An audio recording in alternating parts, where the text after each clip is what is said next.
1945 সাল দ্বিতীয় বিশ্বযুদ্ধের ভয়ঙ্কর প্রভাবে বিধ্বস্ত জাপান ধ্বংস হয়ে যাওয়া স্তূপের মাঝ থেকে কোনো রকমে মাথা তুলে দাঁড়ানোর চেষ্টা করছে। এরই মধ্যে আবার আক্রমণ করে বসে দুনিয়ার সবচেয়ে হিংস্র মনস্টার, যার একটা নিঃশ্বাসও পারমাণবিক বোমার চেয়ে বেশি ধ্বংসাত্মক। অস্ত্র, গোলাবারুদ কিছুই তার উপরে প্রভাব ফেলতে পারে না। তাহলে কি উপায়ে তাকে দমানো সম্ভব হবে? কিভাবে মানুষ লড়াই করবে এক অপ্রতিরোধ্য মনস্টারের সাথে? আসুন দেখে আসি জাপানি সিনেমা গডজিলা -1 এর এক্সপ্লেনেশনটি। দ্বিতীয় বিশ্বযুদ্ধ তখন শেষের দিকে। জাপান এয়ারফোর্সের একজন পাইলট জরুরিভাবে তার এয়ারক্রাফট জাপানের বিচ্ছিন্ন ওদো দ্বীপে অবতরণ করে। পাইলটের নাম শিকিশিমা। তাকে বেশ উদাস এবং বিষণ্ণ লাগছিল। কিছুক্ষণের মধ্যে বিমান পরীক্ষা করার জন্য একদল টেকনিশিয়ান সেখানে চলে আসে। ফুয়েল এবং অন্যান্য উপকরণ বিমানে লোড দেওয়া হয়ে গেলে হেড মেকানিক তাচিবানা শিকিশিমাকে গিয়ে আপডেট দেয়। কিন্তু তাচিবানা একটা ব্যাপারে সন্দিহান ছিল। তারা বিমান পরীক্ষা করে কোনো সমস্যা খুঁজে পায়নি। সাধারণ ব্যাপারে শিকিশিমার মতো অভিজ্ঞ পাইলটের এভাবে জরুরি অবতরণ করার কথা না। এই ব্যাপারটাও তাচিবানা শিকিশিমাকে জানালে সে বেশ অস্বস্তিতে পড়ে যায় এবং তাচিবানার সামনে থেকে সরে যায়। আসলে শিকিশিমা কমান্ডিং অফিসারের নির্দেশ অমান্য করে যুদ্ধে না গিয়ে তার বিমান এখানে ল্যান্ড করিয়েছে, কারণ পরিস্থিতি বিবেচনায় সে বুঝে গিয়েছে আমেরিকার সাথে যুদ্ধের মুখে তারা আর টিকতে পারবে না। তাই এই মুহূর্তে নিজের প্রাণ বাঁচানোর চেষ্টা করাই উত্তম। তাচিবানাও শিকিশিমার এখানে বিমান ল্যান্ড করার আসল উদ্দেশ্য ধরতে পারে। সে নিজেও ভাগ্যের পরিণতিকে মেনে নিয়েছে, তাই সেও শিকিশিমাকে ভরসা দিয়ে বলে সে ভুল কিছু করেনি। কাজ শেষ করে তারা দ্বীপেই ক্যাম্প খাটিয়ে সেখানে অবস্থান নেয়। হঠাৎ রাতে তাদের ঘুম ভেঙে যায় অদ্ভুত এবং ভয়ঙ্কর আওয়াজে। প্রথমে তারা ভেবেছিল হয়তো এটা আমেরিকার নতুন কোনো অস্ত্র, কিন্তু তারা সমুদ্রের দিকে ফ্ল্যাশলাইট ফেলে দেখতে পায় দুনিয়ার সবচেয়ে হিংস্র মনস্টার গডজিলা দাঁড়িয়ে। এতদিন তারা শুধু এটার গল্প শুনে এসেছে, আর আজ তারা সেটা চোখের সামনে দেখছে। ব্যাপারটা মোটেও সহজে হজম করার মতো না। তারা জানে গডজিলাকে গোলাবারুদ দিয়ে মারা সম্ভব না, আর তারা সবাই সাধারণ মেকানিক। যুদ্ধ কৌশল বা ভারী গান চালানোর দক্ষতা তাদের ছিল না। শুধুমাত্র শিকিশিমাই তাদের মধ্যে একমাত্র গানার ছিল। তাছাড়া তার বিমানে 20 mm এর অত্যন্ত ভারী এবং শক্তিশালী গান ছিল। সেটা দিয়ে আঘাত করে হয়তো তারা গডজিলাকে তাড়িয়ে দিতে পারবে। তাই হেড মেকানিক তাচিবানা শিকিশিমাকে বলে সে যেন বিমানে গিয়ে গানটা দিয়ে গডজিলাকে অ্যাটাক করে। শিকিশিমা বিমানে উঠে যায় ঠিকই, কিন্তু যখনই গডজিলা তার কাছে চলে আসে সে ভয়ে থরথর করে কাঁপতে শুরু করে। তার হাত ভয়ে প্যারালাইজড হয়ে যায়। তাচিবানা বারবার গান চালানোর জন্য ইশারা করলেও শিকিশিমা একদমই সাহস পাচ্ছিল না। এরই মধ্যে আবার আড়ালে লুকিয়ে থাকা টেকনিশিয়ানরা গডজিলার নজরে চলে আসে। তারা ভয়ে আতঙ্কে কিছু না ভেবেই গডজিলাকে গুলি করতে শুরু করে। গডজিলা এতে আরও রেগে যায় এবং তাদের ওপরে তাণ্ডব শুরু করে। গডজিলার তাণ্ডবে সেখানে শুধুমাত্র শিকিশিমা আর তাচিবানা ছাড়া বাকি সবাই মরে যায়। সকালে দ্বীপের ওপরে লাশের সারি পড়ে যায়। তাচিবানা শিকিশিমাকে দোষারোপ করতে থাকে যে এদের মৃত্যুর জন্য সেই দায়ী, তার জন্যই এতগুলো মানুষকে মরতে হলো। শিকিশিমা নীরবে দাঁড়িয়ে থাকে, তার আর কিছু বলার মতো ভাষা নেই। এতগুলো মানুষের মৃত্যুর দায় নিয়ে শিকিশিমা নিজের শহরে ফিরে আসে। কিন্তু এটা তো তার আর সেই পরিচিত শহর না, এটা তো একটা ধ্বংসস্তূপ। ওপেনহেইমারের বানানো পারমাণবিক বোমার সফলতা চারিদিকে হাহাকার হয়ে আর্তনাদ করছে। শিকিশিমা তার মাকে খুঁজছিল। তখন একজন প্রতিবেশী তাকে দেখতে পেয়ে এগিয়ে আসে। প্রতিবেশী মহিলা শিকিশিমাকে দেখেই রেগে যায় এবং গালমন্দ করে বলে, তোদের মতো কুলাঙ্গারেরা ঠিক মতো দায়িত্ব পালন করতে পারেনি বলেই আজ দেশের এই অবস্থা। তোরা নিজেদের দায়িত্ব পালন করলে আজ আমার বাচ্চাদের মরতে হতো না। মহিলা কাঁদতে শুরু করে। তখন শিকিশিমা তার মায়ের কথা জিজ্ঞেস করলে মহিলা বলে তার মাও অন্য সবার মতো বোমার বিস্ফোরণে মরে গিয়েছে। এটা শুনে শিকিশিমা একদম ভেঙে পড়ে। যুদ্ধে যাবার আগে তার মা বলেছিল, খোকা কথা দে তুই জীবিত ফিরে আসবি। শিকিশিমা নিজের কথা রেখেছে, কিন্তু ফিরে এসে সে আর মাকে জীবিত পায়নি। শিকিশিমা ভিড়ের মধ্যে দাঁড়িয়েছিল। হঠাৎ একটা মেয়ে তার কোলে একটা বাচ্চা রেখে দৌড় দেয়। কিছু লোক মেয়েটিকে তাড়া করছিল। শিকিশিমা বুঝতে পারে না বাচ্চাটাকে নিয়ে কি করবে। সে বাচ্চাটা বেঞ্চের উপরে রেখে চলে যাচ্ছিল, কিন্তু বাচ্চাটার মায়াভরা চোখের দিকে তাকিয়ে সে থমকে যায়। শেষে বাচ্চাটাকে কোলে তুলে নিয়ে সে বাড়ি ফিরছিল। তখনই আড়াল থেকে মেয়েটা বেরিয়ে আসে। শিকিশিমা বাচ্চাটিকে মেয়েটার কাছে ফিরিয়ে দিয়ে চলে যাচ্ছিল, কিন্তু মেয়েটা তার পিছু নেয়। যেহেতু অসহায় মেয়ে, তার উপর আবার নবজাতক শিশু, তাই সে মেয়েটাকে নিজের বাড়িতে আশ্রয় দেয়। শিকিশিমা মেয়েটাকে তার স্বামীর ব্যাপারে জিজ্ঞেস করলে মেয়েটা বলে সে বিয়ে করেনি আর এই বাচ্চাটাও তার না। বোমা হামলার সময়ে বাচ্চাটার মা তাকে অনুরোধ করেছিল সে যেন বাচ্চাটাকে দেখে রাখে, এই জন্য এখন সে বাচ্চাটার মায়ের দায়িত্ব পালন করছে। শিকিশিমা মেয়েটিকে তার এবং বাচ্চাটার নাম জিজ্ঞেস করলে মেয়েটি বলে তার নাম নরিকো আর বাচ্চাটার নাম আকিকো। রাতে মেয়েটা শিকিশিমার বিছানা দখল করে ঘুমিয়ে যায়। সকালে শিকিশিমা পানি আনতে যাচ্ছিল, তখন প্রতিবেশী মহিলা তাকে ডেকে বলে রাতে কাকে ধরে এনে আশ্রয় দিয়েছ? এসব হিরোগিরি যদি আগে দেখাতে তাহলে এত কিছু ঘটতই না। শিকিশিমা কথার উত্তর না দিয়ে চলে যাচ্ছিল, তখন মহিলা জিজ্ঞেস করে মেয়েটা বাচ্চাকে বুকের দুধ খাওয়াতে পারে কিনা। শিকিশিমা জানায় বাচ্চাটা এই মেয়েটার না। এটা শুনে মহিলা তাদের বাড়ি গিয়ে বাচ্চাটাকে নিজের বুকের দুধ খাওয়ায়, তারপরে তাদেরকে কিছু চাউলও দেয়। এরপরে কেটে যায় কয়েক মাস। শিকিশিমা, নরিকো আর বাচ্চাটা এখনো এক বাড়িতেই থাকে, যদিও তারা আলাদা ঘরে থাকে কারণ তারা এখনো বিয়ে করেনি। যাই হোক, তখন 1946 সালের মার্চ মাস চলছিল। একদিন শিকিশিমা বেশ উৎসাহের সাথে বাড়ি ফিরে আসে এবং বলে সে একটা গানার হিসেবে সরকারি কাজ পেয়েছে। কাজটা রিস্কি কিন্তু ইনকাম অনেক বেশি। আমেরিকা আর ব্রিটিশরা জাপানের সমুদ্র সীমায় যেসব মাইনগুলো ফেলেছে সেগুলো খুঁজে ধ্বংস করাই তার কাজ। এটা শুনে নরিকো তাকে বাধা দিয়ে বলে সে শিকিশিমাকে আবারও মৃত্যুর মুখে যেতে দেবে না। এতে শিকিশিমা রেগে যায় এবং বলে কাজ না করলে টাকা আসবে কোথায় থেকে? তারা তো বাচ্চাটার দুধও ঠিকমতো কিনতে পারে না, এভাবে চলতে থাকলে তারা না খেয়ে মরে যাবে। শিকিশিমা নরিকোকে ভরসা দিয়ে বলে তার জন্য স্পেশাল জাহাজের ব্যবস্থা করা হয়েছে যেটা বোম প্রতিরোধী। কিন্তু সমুদ্রে কাজে জয়েন করতে গিয়ে শিকিশিমা বেশ আশাহত হয়। তাকে স্পেশাল জাহাজ দেওয়া হবে বলা হয়েছিল, কিন্তু এটা তো কাঠের তৈরি সাধারণ একটা নৌকা। এই সময় তার এই মিশনে দায়িত্বে থাকা ক্যাপ্টেন নোদার সাথে পরিচয় হয়। নোদা তাকে জানায় আমেরিকা আর ব্রিটিশরা জাপানের সমুদ্র সীমায় প্রায় 60,000 মাইন ফেলেছে, আর এসব মাইনের মধ্যে সবচেয়ে সাংঘাতিক হলো ম্যাগনেটিক মাইন, যেগুলো লোহার সংস্পর্শে আসলেই ব্লাস্ট হয়। এই জন্য তারা লোহার বদলে কাঠের নৌকা ব্যবহার করছে, আর আপাতত তাদের কাজের জন্য এটাই সবচেয়ে সেফ প্রযুক্তি। নোদার কথা শুনে শিকিশিমা পুরোপুরি আশাহত হয়ে পড়ে, কিন্তু তার তো ফিরে গেলে চলবে না, তাই সে রাজি হয়ে যায়।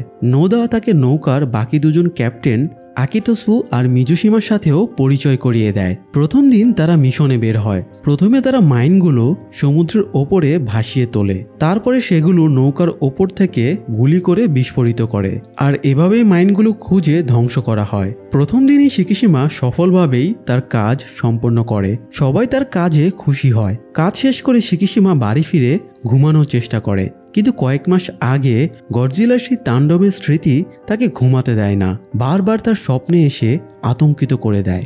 যাই হোক, কয়েক মাসের মধ্যেই শিকিশিমার আর্থিক অবস্থার বেশ উন্নতি হয়ে যায়।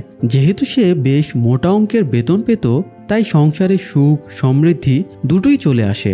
আকিকো তখন গুটি গুটি পায়ে হাঁটা শিখে গেছে, গলার স্বরে বাবা মা ডাক এসে গেছে। একদিন শিকিশিমা কাজ শেষ করে বাড়ি ফিরে দেখে নরিকো গিনজায় একটা চাকরি নিয়েছে আর এখন সেখান থেকেই ডিউটি করে ফিরছে।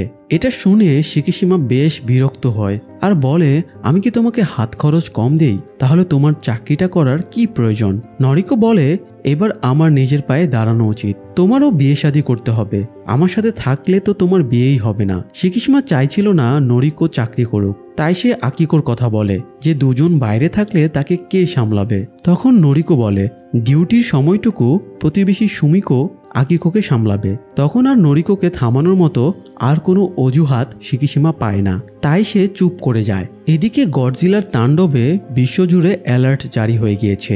আমেরিকার ইউএসএস ল্যানচেস্টার যুদ্ধজাহাজ গডজিলার আক্রমণে একদম দুমড়ে মুচড়ে যায়। তারা প্রশান্ত মহাসাগরে গডজিলার গতিবিধি টের পেয়েছে, যাতে ধারণা করা হচ্ছে কয়েকদিনের মধ্যেই প্রাণীটা জাপানিজ কোনো দ্বীপপুঞ্জে পৌঁছাবে। তখন 1947 সালের মে মাস। শিকিশিমা দল নিয়ে ওগাসাওরা দ্বীপপুঞ্জের কাছাকাছি মাইন ধ্বংস করতে গিয়েছিল। সেখানে গিয়ে তারা একটা যুদ্ধজাহাজ দুমড়ে মুচড়ে সমুদ্রের মাঝে পড়ে থাকতে দেখে। জাহাজটা দেখেই শিকিশিমা বুঝে যায় এটা গডজিলারই কাজ। সে সবাইকে সাবধান করে দেয় এবং দুশ্চিন্তায় পড়ে। অথরিটি সব জেনে শুনে তাদের এখানে পাঠালো কেন? তারা কি এখন এই নৃশংস মনস্টারের সাথে যুদ্ধ করবে নাকি, যেখানে আমেরিকা, রাশিয়ার মতো দেশ গডজিলাকে সামলাতে নাকানি চুবানি খাচ্ছে? সেখানে তাদের কাছে সম্বল বলতে মাত্র 13 mm এর গান। গডজিলার সামনে এসে গেলে তারা কি করবে? শিকিশিমা বলে তার যখন যুদ্ধকালীন সময়ের স্মৃতিগুলো মনে পড়ে তখন তার ইচ্ছে করে গডজিলার ওপরে প্রতিশোধ নিতে, কিন্তু গডজিলাকে তার প্রচণ্ড ভয় লাগে। শিকিশিমা কথা শেষ না করতেই তারা টের পায় গডজিলা তাদের আশেপাশে আছে। শিকিশিমা অ্যালার্ট জানিয়ে সবাইকে সাবধান করে দেয়। সবাই গডজিলার মোকাবেলা করার জন্য রেডি হয়ে যায়। কিছুক্ষণের মধ্যেই গডজিলা সমুদ্রের নিচ থেকে জেগে ওঠে এবং তাদের কাছাকাছি থাকা পরিত্যক্ত জাহাজটা এক কামড়ে শেষ করে দেয়। এরপরে গডজিলা তাদের দিকেও এগিয়ে আসে, তাই তারা ফুল স্পিডে নৌকা চালিয়ে পালানোর চেষ্টা করে। তারা একটা মাইন ফেলে দিয়ে বিস্ফোরণ করায়, কিন্তু এতে গডজিলার কিছুই হয় না। তখন শিকিশিমা নৌকার গান দিয়ে ফায়ারিং করে, তাতেও গডজিলার কিছুই হচ্ছে না। তারা তখন দ্বিতীয় মাইনটা ফেললে সেটা গডজিলার মুখের ভেতরে নিয়ে নেয়। তখন শিকিশিমা গুলি করে সেটা গডজিলার মুখের ভেতরেই বিস্ফোরণ ঘটায়। এতে গডজিলা আহত হয়, মুখে বেশ বড় ক্ষত সৃষ্টি হয়, কিন্তু কয়েক মুহূর্তের মধ্যেই গডজিলার ক্ষতটা আবারও ঠিক হয়ে যায়। প্রাণীটা তাদের দিকে আরও রাগের সাথে এগিয়ে আসছিল। তখন পেছন থেকে সিঙ্গাপুর থেকে তাদের সাহায্যের জন্য অত্যাধুনিক যুদ্ধজাহাজ চলে আসে।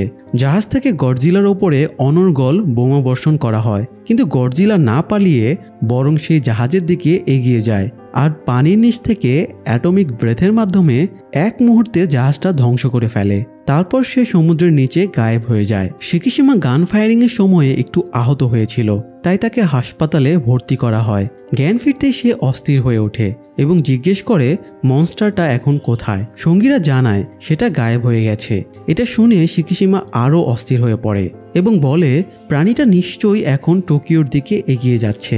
এখনই পুরো রাজধানী ফাঁকা করতে হবে, না হলে সবাই মারা যাবে। কিন্তু শিকিশিমার কথাকে তারা গুরুত্ব না দিয়ে তাকে শান্ত করার চেষ্টা করে, কারণ অথরিটির নির্দেশ গডজিলার ব্যাপারটা গোপন রাখতে হবে, না হলে মানুষ আতঙ্কে দিশাহারা হয়ে পড়বে। তাই শিকিশিমারও আর কিছু করার থাকে না। বাড়ি ফিরলে নরিকো শিকিশিমাকে জিজ্ঞেস করে তার কি সমস্যা, কি এমন কষ্ট সে বয়ে বেড়াচ্ছে। শিকিশিমা বলতে না চাইলে নরিকো তাকে বলার জন্য জোর করে। তাই শিকিশিমা সেই বিচ্ছিন্ন ওদো দ্বীপে ঘটে যাওয়া ঘটনাটা এবং গডজিলার ব্যাপারে নরিকোকে জানায়। স্মৃতিগুলো মনে পড়তেই শিকিশিমা আবারও কান্না করে অস্থির হয়ে যায়। নরিকো তার পাশে থেকে তাকে সান্ত্বনা দেয়। এদিকে গডজিলা তখন টোকিও উপসাগরে পৌঁছে গিয়েছিল। নেভি ফোর্সের একটা জাহাজ থেকে মনস্টারকে দেখা যায়। তারা গডজিলাকে বাধা দিতে বোমা দিয়ে আঘাত করে, কিন্তু তাতে আরও হিতে বিপরীত হয়।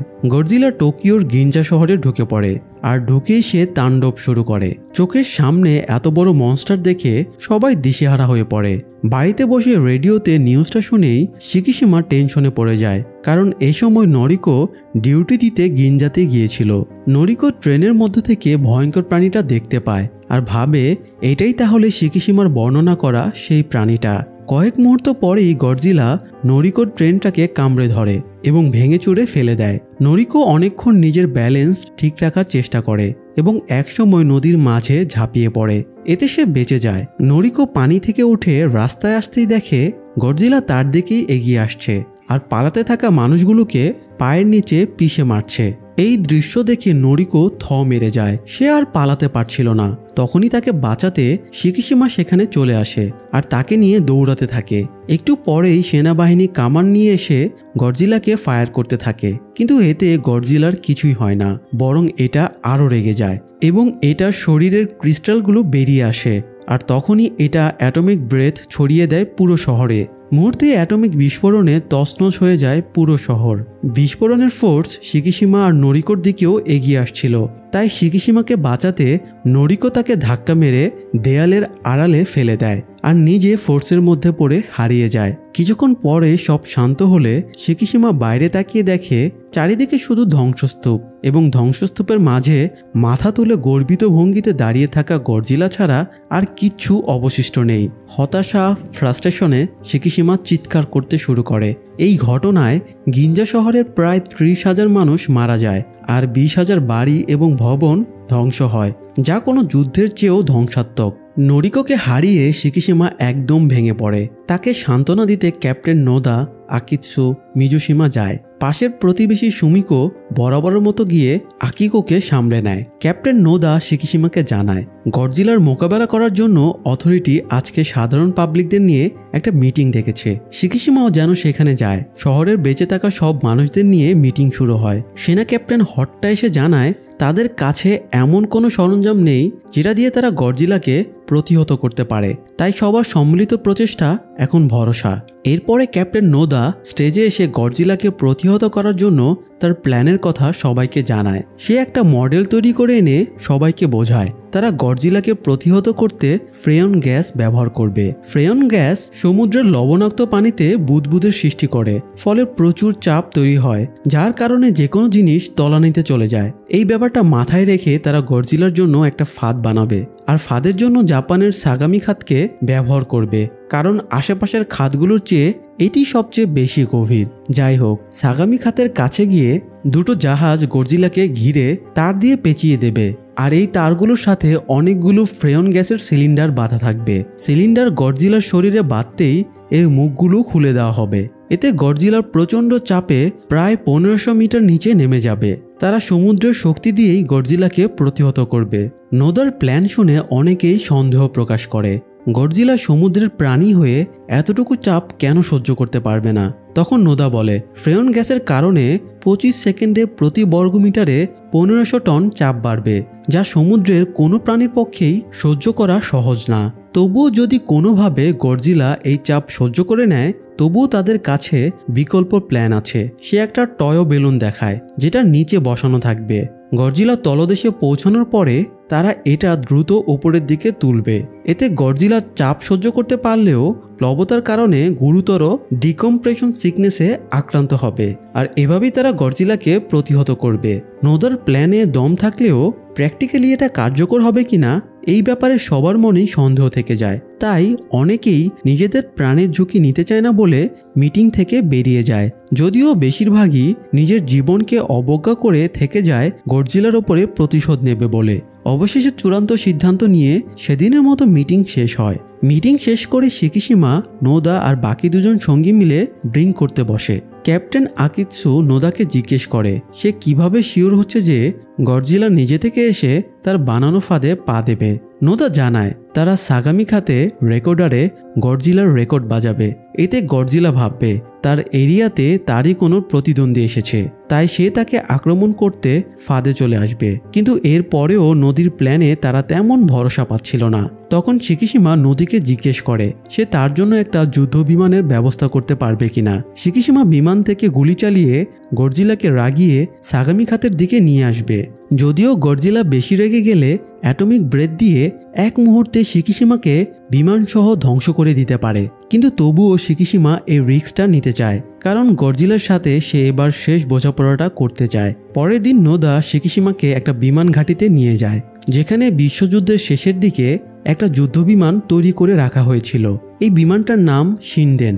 এটি জাপানের সবচেয়ে উন্নত যুদ্ধ বিমান, কিন্তু এটা কখনো ব্যবহার করার প্রয়োজন হয়নি, তাই পরে থেকে এটাতে মরিচা ধরে গেছে। তাই এটাকে দক্ষ কোনো টেকনিশিয়ান দিয়ে মেরামত করানোর প্রয়োজন। তখন শিকিশিমা বলে তার জানাশোনা একজন টেকনিশিয়ান রয়েছে যার নাম তাচিবানা। অর্থাৎ কয়েক বছর আগে সেই বিচ্ছিন্ন ওদো দ্বীপের ঘটনায় শিকিশিমার সাথে বেঁচে যাওয়া সেই হেড মেকানিকের কথাই সে বলছিল। শিকিশিমা তাচিবানাকে হন্যে হয়ে খুঁজতে শুরু করে, কিন্তু কোথাও তার ট্রেস পাওয়া যাচ্ছিল না। আসলে তাচিবানা নিজেই নিজের সব রেকর্ড মুছে ফেলেছিল। ব্যাপারটা বুঝতে পেরে শিকিশিমা একটা প্ল্যান খাটায়। সে ছড়িয়ে দেয় সেবার ওদো দ্বীপের হত্যাকাণ্ডের জন্য তাচিবানাই দায়ী। এটা শোনা মাত্রই তাচিবানা রেগে যায় এবং সেদিন রাতেই সে শিকিশিমাকে আঘাত করে তাকে অপহরণ করে নিয়ে যায়। তারপরে মারধর শুরু করে। তখন শিকিশিমা তার উদ্দেশ্যের কথা জানায় যে তার তাচিবানার সাহায্য লাগবে। গডজিলার শরীরের বাহিরটা অত্যন্ত শক্ত, কিন্তু তার মুখের ভেতরটা তুলনামূলক নরম এবং কমজোরি, তাই তাকে বাইরে থেকে যতটা না ড্যামেজ করা যাবে তার চেয়ে ভেতর থেকে আরও বেশি ড্যামেজ করা যাবে।